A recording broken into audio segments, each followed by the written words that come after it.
You can't just kick us out. We're family, my sister scoffed after breaking into my house. I dialed 911. 3 months later, I received an unexpected text from her. At 28, I finally achieved my dream of homeownership, something I'd worked towards since I was 19, saving every penny and living in cramped apartments with roommates. For nearly a decade, I'd sacrificed nights out, vacations, and even basic comforts to squirrel away enough for a down payment in today's brutal housing market. Little did I know that my proudest moment would turn into a family nightmare that would force me to choose between my boundaries and my blood. I've always been the responsible one in my family, the one who plans ahead and takes the practical path. My sister Sandra, 32, has been the opposite, impulsive, emotional, and perpetually in need of rescue. Our parents have always rushed to her aid, often at my expense. When Sandra dropped out of college, they used my tuition money to help her get an apartment. When she got pregnant with her first child, they pressured me to let her stay in my one-bedroom apartment until she got back on her feet. Each time I tried to establish any boundary, I was labeled selfish, cold, or unloving. Family helps family was their mantra, but somehow I was always the one doing the helping, and they were always deciding what form that help should take. 2 years ago, Sandra married Greg, a man who couldn't keep a job for more than a few months. They had a second child despite being financially unstable, and as usual, my parents stepped in to support them. I kept my distance, focusing on my career in software development and saving for my house.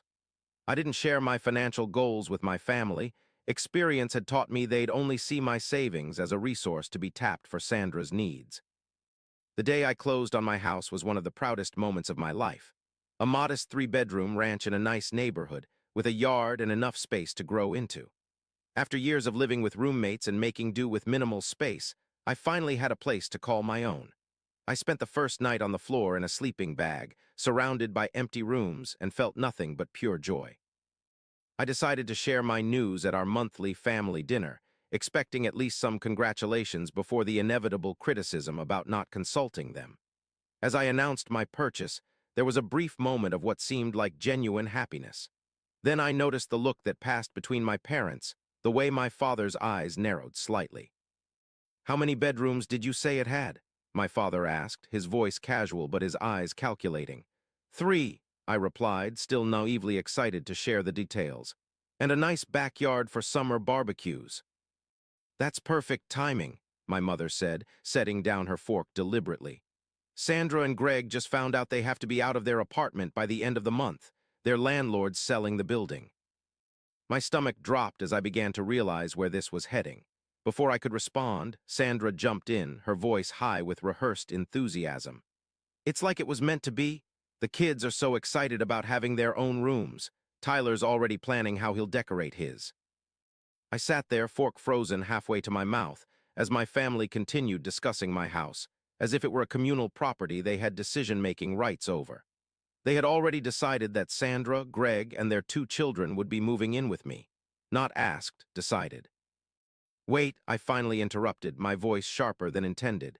"This is my house. I never agreed to any of this." Table fell silent. My mother's face hardened in that way I knew all too well, the expression that preceded emotional warfare.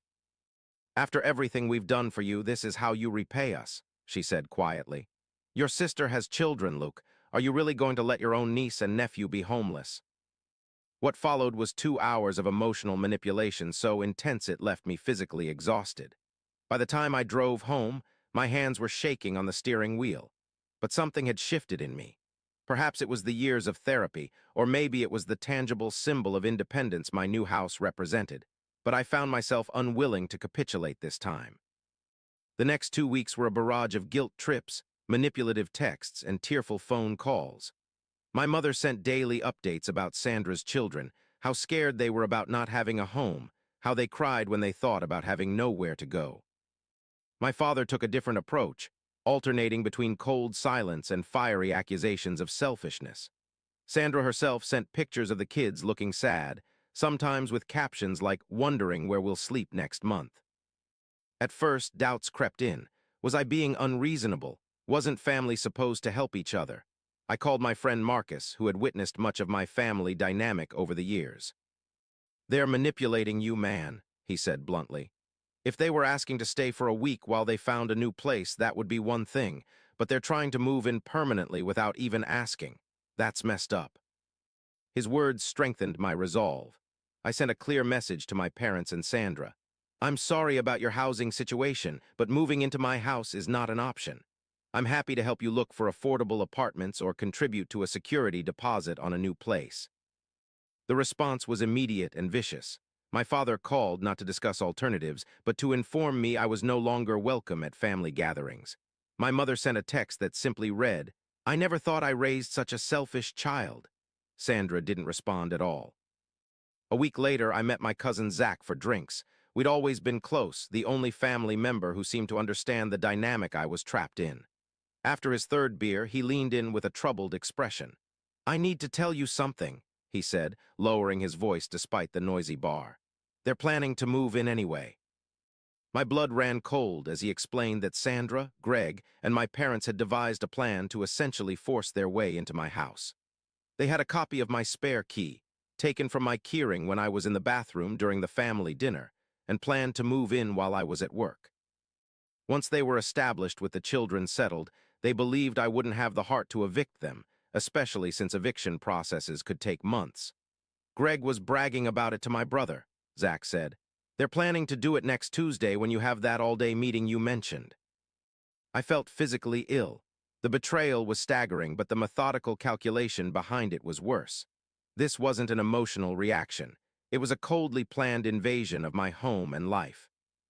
The next morning, I called in sick and made 2 appointments, one with a locksmith and one with a lawyer. The locksmith changed every lock in the house and installed a security system with cameras covering all entrances. The lawyer advised me on my rights as a homeowner and helped me draft a formal notice to my family, stating clearly that they did not have permission to enter my property and any attempt to do so would be treated as trespassing. I delivered the letter personally, watching as my father's face reddened with each line he read. My mother tried to interrupt, but I remained calm. "This isn't a discussion," I said, my voice steadier than I felt. "I've changed the locks, installed security cameras, and informed the neighbors to call me if they see any of you at my house. I've also filed a report with the police indicating I've received information about a planned illegal entry." My mother burst into tears, a tactic that had worked consistently throughout my childhood. "How could you treat your family this way? Those children—" "Those children have parents," I interrupted. "Parents who are responsible for finding them appropriate housing, not by stealing mine." I left feeling both terrible and triumphant. The guilt was still there, ingrained by years of conditioning, but alongside it was a new emotion, pride in standing up for myself. Tuesday came, and despite my preparations, I was a nervous wreck. I worked from home, jumping at every sound, checking the security camera feeds obsessively, but nothing happened. No moving truck, no family members testing the locks, nothing. I began to think perhaps my direct approach had worked, that they had finally understood my boundaries. That illusion shattered the following Saturday. I had gone grocery shopping early in the morning, enjoying the simple pleasure of buying food for my new kitchen. I was only gone for about an hour, but when I pulled into my driveway, I saw an unfamiliar moving truck parked on the street. My heart pounding, I ran to my front door, grocery bags forgotten in the car.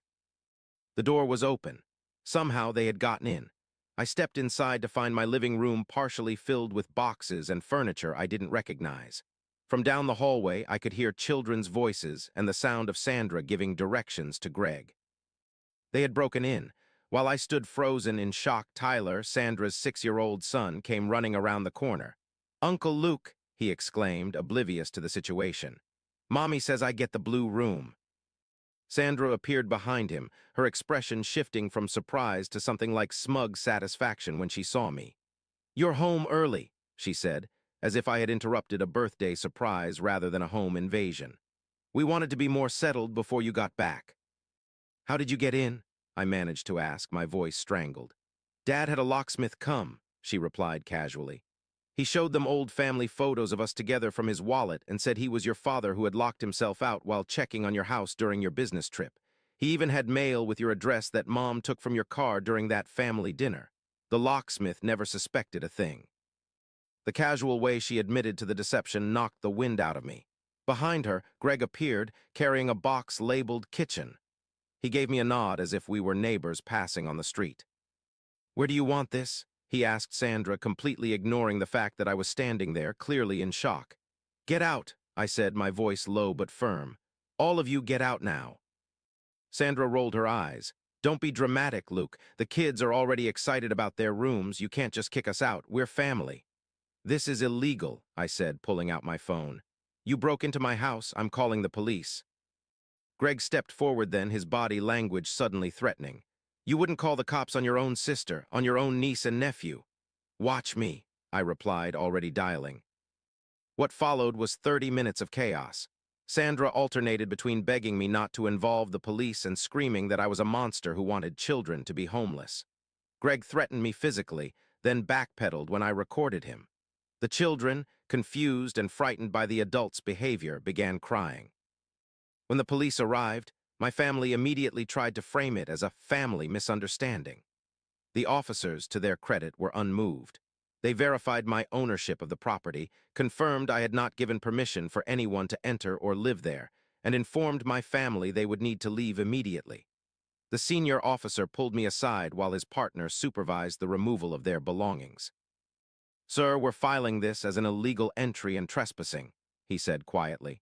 "Given that they're family members, we're not making arrests today, but this incident will be documented. If they attempt anything like this again, there will be more serious consequences, including potential criminal charges. I recommend you pursue a restraining order if you feel it's necessary." "But we have nowhere to go," Sandra wailed, clutching her children dramatically. "Ma'am, that's not your brother's responsibility," the older officer said firmly. "You can't break into someone's home because you need housing. There are proper channels for emergency shelter if you're truly without options."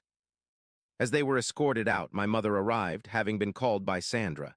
She rushed past the police to confront me on my own front porch. "How could you do this?" she hissed, her face contorted with anger. "Those children will remember this day forever. They'll know their uncle chose his precious house over them." "No," I replied, finding a calm I didn't know I possessed. "They'll remember that their parents put them in this situation, that their parents broke the law and used them as emotional pawns." The police supervised as they loaded their partially unpacked belongings back into the moving truck. Throughout the process, my family members alternated between pleading, threatening, and attempting to shame me in front of the officers and neighbors who had inevitably gathered to watch the spectacle. Before they drove away, my father approached me one last time. "You are no longer my son," he said, his voice cold. "Don't bother coming to family events. Don't call your mother. You've made your choice."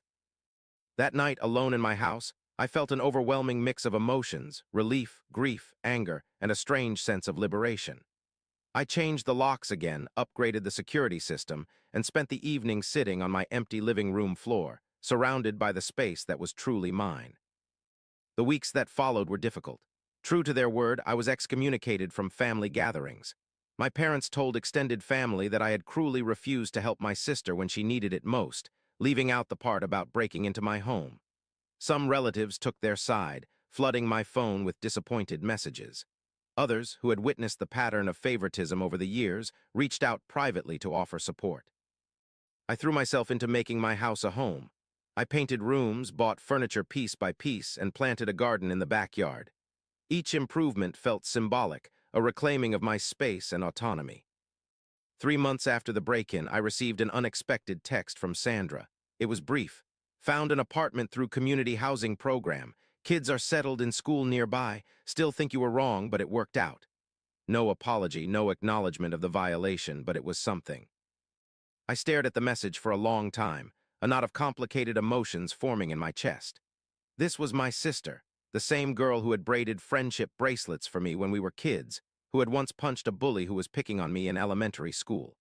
Somewhere along the way, our relationship had twisted into something unrecognizable, warped by our parents' favoritism and years of enabling her dependence. I felt a sudden, intense grief for the relationship we might have had in a healthier family. In another life, I might have helped her find housing willingly, might have had her kids over for weekend sleepovers, might have been the uncle who taught them to ride bikes and build science projects. Instead, we were strangers connected by blood and trauma, suspicious of each other's motives. I typed several responses, angry ones, forgiving ones, indifferent ones, and deleted them all. Eventually, I settled on, I'm glad the kids are settled. I hope the program is helpful.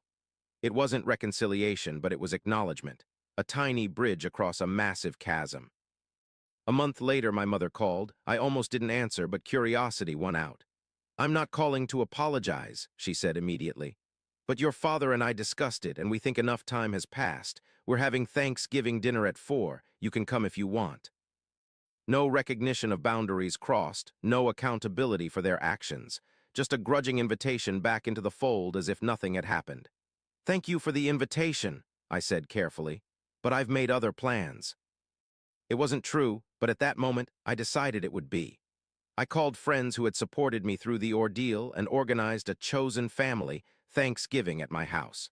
For the first time, I hosted a holiday gathering in my own home, surrounded by people who respected my boundaries and celebrated my achievements. 6 months after the break-in, I remain largely estranged from my immediate family. We communicate sporadically and superficially. My parents have never acknowledged the wrongness of their actions, though they have stopped explicitly trying to override my decisions. Sandra and I have had one coffee meeting, awkward but civil, where she admitted that the community housing program had actually been beneficial for her family, providing resources beyond just shelter. The house continues to be my sanctuary. I've filled it with color, comfort, and carefully chosen possessions that reflect who I am. Sometimes I still feel pangs of guilt. The programming of a lifetime doesn't disappear overnight, but they're fainter now, overshadowed by the peace I feel in my hard-won space. I've learned that sometimes the hardest boundaries to set are with the people who should respect them the most. That standing up for yourself isn't selfish, it's necessary, and that my house keys represent more than just my property. They represent my right to decide who has access to my life. The spare key now belongs to Marcus, the friend who stood by me when my family would not. He uses it only in emergencies and always with explicit permission, a simple courtesy my own blood couldn't extend. I don't know what the future holds for my relationship with my family. Healing seems possible but distant, contingent on a recognition of wrongs that may never come. What I do know is that I've found a different kind of family among friends who celebrate rather than undermine my independence. And in my quiet house, with walls I painted myself and a garden I tend with my own hands, I've found a peace I never knew was possible.